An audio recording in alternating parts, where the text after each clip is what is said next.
विद्यार्थ्यांनो, तुम्हाला माहिती आहे की मानवी क्रियाकलाप पर्यावरणावर अनेक हानिकारक प्रभाव दर्शवतात.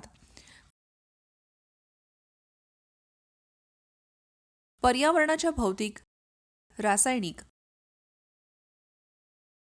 आणि जैविक वैशिष्ट्यांमधील कोणत्याही अनिष्ट बदलाला प्रदूषण म्हणतात.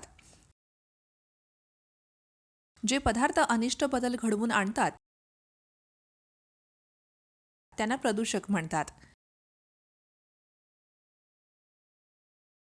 प्रदूषकांमध्ये रासायनिक, वायू, घनकचरा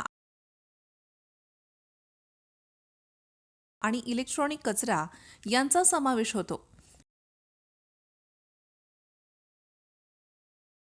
आपल्या दैनंदिन व्यवहारात भरपूर कचरा निर्माण होतो आणि फेकून दिला जातो.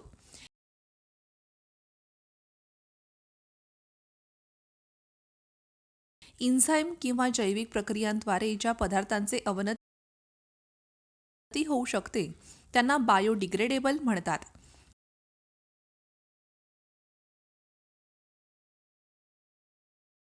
प्लास्टिक सारखे अनेक मानवनिर्मित पदार्थ जीवाणू किंवा इतर सॅप्रोफाइट्सच्या कृतीने मोडून काढले जाणार नाहीत.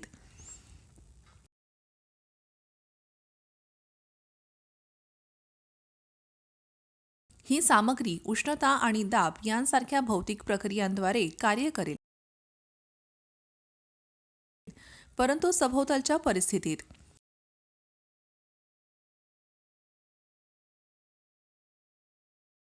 हे नॉन बायोडिग्रेडेबल कचरा आपल्या वातावरणात दीर्घकाळ टिकून राहतात आणि ते जैविक प्रक्रियेद्वारे खंडित होत नाहीत.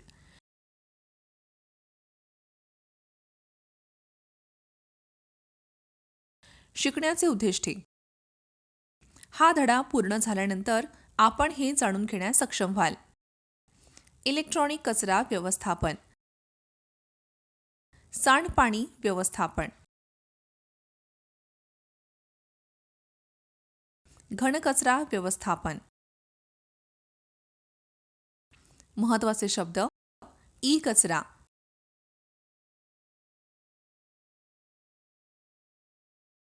लँडफिल्स,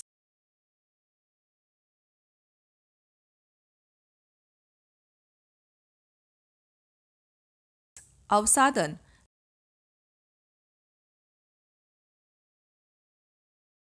निर्जंतुकीकरण, गाळ,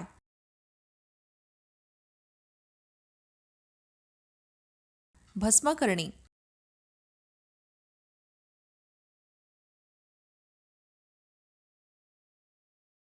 कंपोस्टिंग,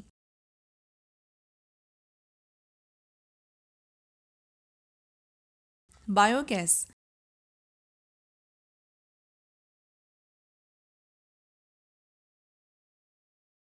घनकचरा व्यवस्थापनाचा संकल्पना नकाशा पाहू.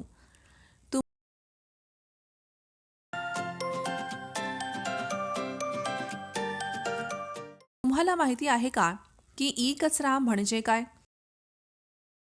ई कचऱ्याला सामान्यतः इलेक्ट्रॉनिक कचरा म्हणतात, ज्यामध्ये खराब झालेले, कालबाह्य, दुरुस्ती न करता येणारी इलेक्ट्रिकल आणि इलेक्ट्रॉनिक उपकरणे असतात.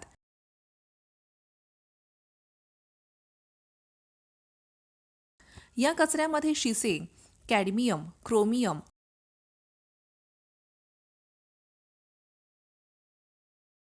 आणि पारा यासारखे विषारी धातू असतात.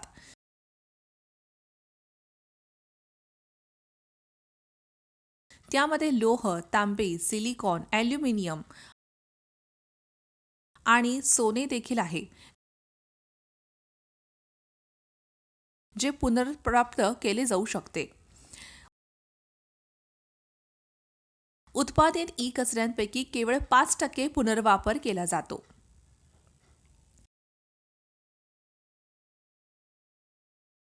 ई कचऱ्याचे स्रोत: संगणक, laptop, mobile phone, printer, monitors, television, DVD player, calculator, खेळणी, क्रीडा उपकरणे इत्यादी इलेक्ट्रॉनिक उपकरणे,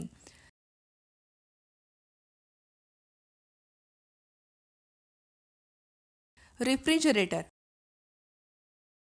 washing machine, microwave oven, mixer grinder, water heater इत्यादी घरगुती विद्युत उपकरणे, प्रिंटिंग काडतुसे, बॅटरी आणि चार्जर यासारख्या ॲक्सेसरीज.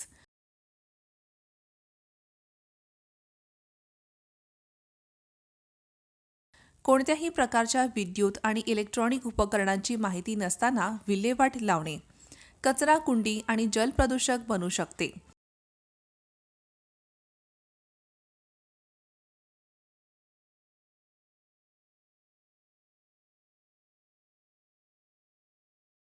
इलेक्ट्रॉनिक उपकरणामध्ये शिसे आणि कॅडमियम यासारखे अनेक घातक जड धातू असतात, जे माती आणि भूजलाचे गंभीर प्रदूषण करू शकतात.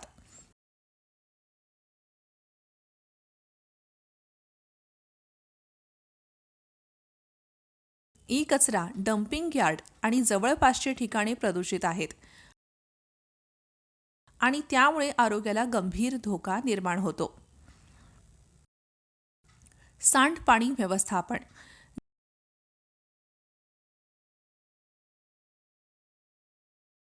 घरगुती आणि औद्योगिक प्रक्रियांमधून निर्माण होणारे प्रक्रिया न केलेले सांडपाणी किंवा सांडपाणी हे जलस्रोतांचे प्रमुख प्रदूषण आहे.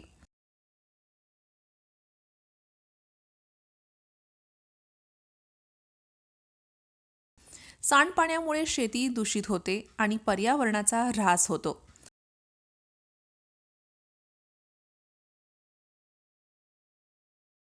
सांडपाणी, सांडपाण्याचे स्रोत. घरगुती उद्देश किंवा घरगुती क्रियाकलाप. रंग आणि कापड उद्योग,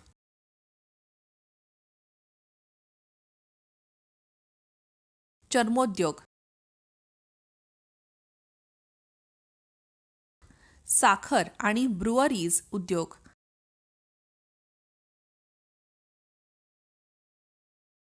कागद आणि लगदा उद्योग.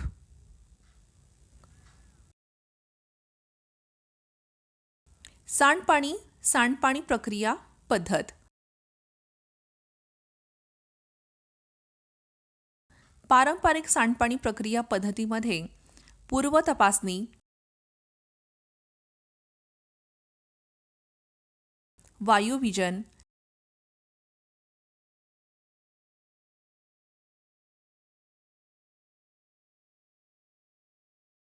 गाळ व्यवस्थापन आणि पाण्याचे पुनर्वापर यांचा समावेश होतो.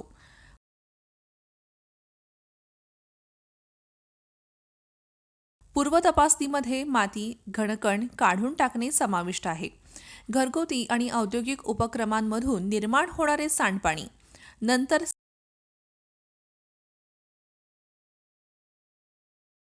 स्क्रीन केलेले सांडपाणी वायुविजन टाकीमध्ये टाकले जाते.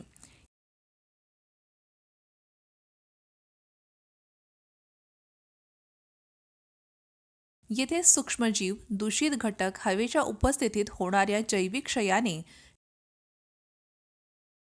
काढून टाकले जातात आणि त्याला ॲक्रेशन म्हणतात.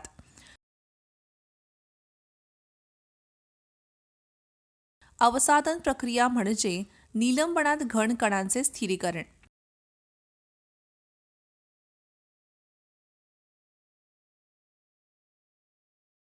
सस्पेन्शनमधून बाहेर पडणारे कण गाळ म्हणून ओळखले जातात.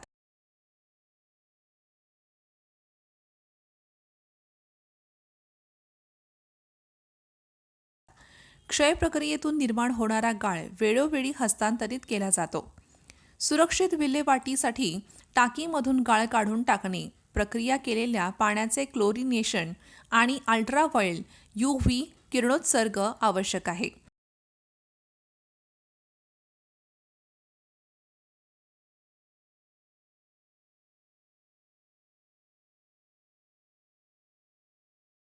कोणत्याही सूक्ष्मजीवांचे दूषित घटक काढून टाकणे याला निर्जंतुकीकरण म्हणतात.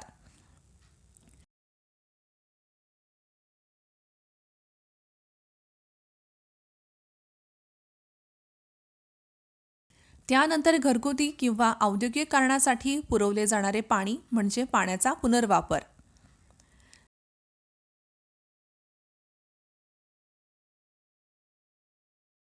घनकचरा व्यवस्थापन.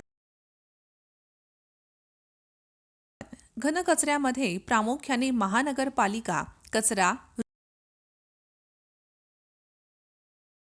रुग्णालयातील कचरा, औद्योगिक कचरा आणि ई कचरा इत्यादींचा समावेश होतो.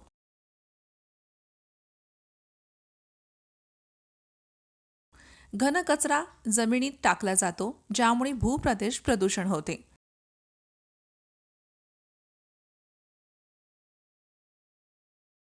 घनकचरा व्यवस्थापनामध्ये घरगुती आणि औद्योगिक क्रियाकलापांमधून टाकून दिलेल्या घनपदार्थांचे संकलन, प्रक्रिया आणि योग्य विल्हेवाट लावणे समाविष्ट आहे.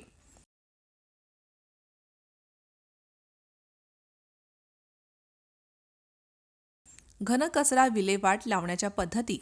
पृथक्करण हे जैव विघटनशील आणि नॉन जैव विघटनशील कचरा यांसारख्या विविध प्रकारच्या कचरा पदार्थांचे पृथक्करण आहे.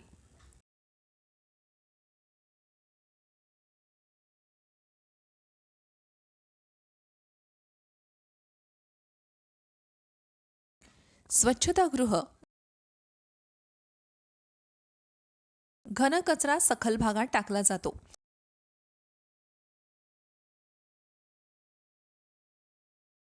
कचरा ट्रकद्वारे घट्ट केला जातो, जेणेकरून कचरा साचू शकेल. टाकाऊ पदार्थ सुमारे 2 ते 12 महिन्यात स्थिर होतात.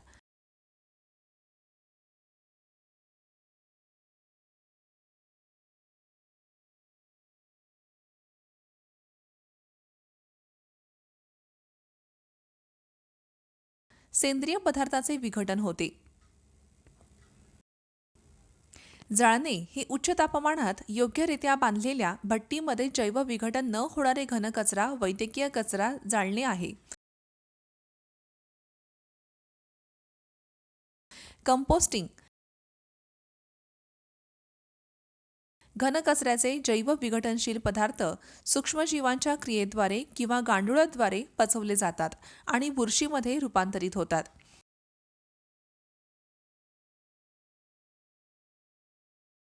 कचऱ्याचे पुनर्वापर. जुन्या पुस्तके, मासिके आणि वर्तमानपत्रांमधील कागदांचा पुनर्वापर करून पेपर मिलमध्ये कागद तयार केले जातात.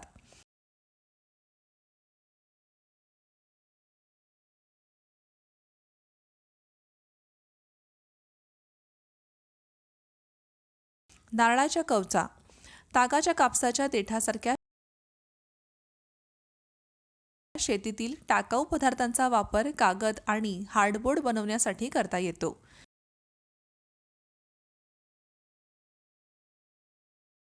भाताच्या सालाचा वापर पशुधनाच्या चाऱ्यासाठी करता येतो.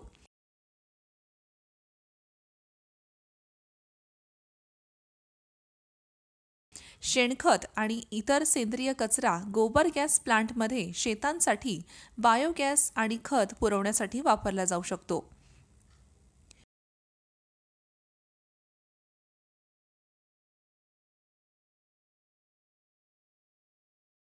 चार आर दृष्टिकोन. प्रभावी कचरा व्यवस्थापनासाठी कमी करणे, पुनर्वापर करणे, पुनर्प्राप्ती करणे आणि पुनर्वापर करणे यासारख्या 4R दृष्टिकोनाचा अवलंब केला जाऊ शकतो. धड्याचा सारांश. एन्झाईम्स किंवा जैविक प्रक्रियाद्वारे ज्या स्थितीचे क्षय होऊ शकते त्यांना बायोडिग्रेडेबल म्हणतात. हे जैव विघटनशील नसलेले कचरा आपल्या वातावरणात बराच काळ टिकून राहतात आणि जैविक प्रक्रियांद्वारे विघटन होत नाही. नको असलेले काम न करणारी आणि जुनी इलेक्ट्रॉनिक उत्पादने ई कचरा बनतात.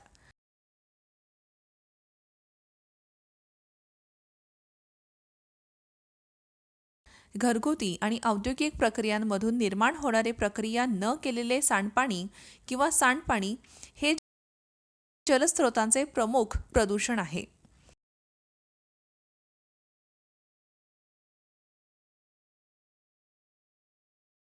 घनकचरा व्यवस्थापनामध्ये घरगुती आणि औद्योगिक क्रियाकलापांमधून टाकून दिलेल्या घनपदार्थांचे संकलन, प्रक्रिया आणि योग्य विल्हेवाट लावणे समाविष्ट आहे.